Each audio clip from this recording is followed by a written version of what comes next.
最近这个丝瓜吃多了哈，老板天天骂，我们来整一点秋葵吃。老板的话，他就喜欢吃这个秋葵，他说秋葵好吃的不得了。但是说实在的哈，像我这样做的话，的确是好吃。这个秋葵摘过的，我们把下面的叶子也给它剪掉，免得把这个营养全部都吸走了。老板说这一点这个鲜辣椒回去拌秋葵，剩下的就拿来泡。放清水里面先清洗干净。秋葵这回来不需要额外的处理，洗干净就行。这个把瓣一定不能剪，剪了过后里面那些营养就全部流失了。边上的这个须可以在洗的时候给它扯掉。先来一点蒜末，配一下后就炸碎。红色和黄色的小美辣，切一下后把它炸碎。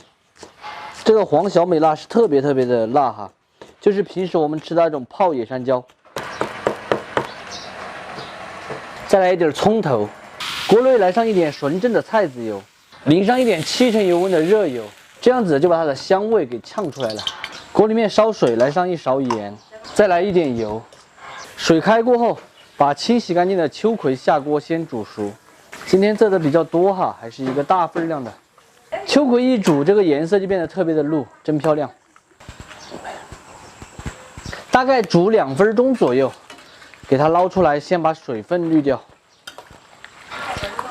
不需要过冷水哈，过冷水吃了容易打标枪。焯好水的秋葵，现在可以把这个把瓣给它去掉了。秋葵这里面是非常多的粘液的哈，这个粘液的话就是营养，用我们四川话来说叫玄鲜。再来给它1分为4，切好过后还是这样整整齐齐的，给它码在盘子里面去。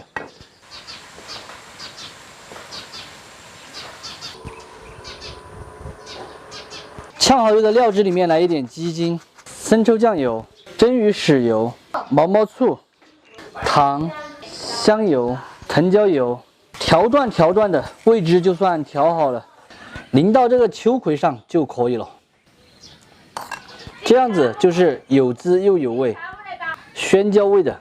咱们今天的鲜椒秋葵就做好了，真正做出来的秋葵是鲜辣爽口，并且嫩滑开胃。整道菜方法简单实用靠谱，老板特别的喜欢吃。喜欢的朋友可以收藏着，有时间的时候试着去告一下。不喜欢的也就只有免费看完撒过了。刚才动了一下，这个衣服就已经破了，真的是雪上加霜啊！这个衣服只能没用了，今天穿完不要。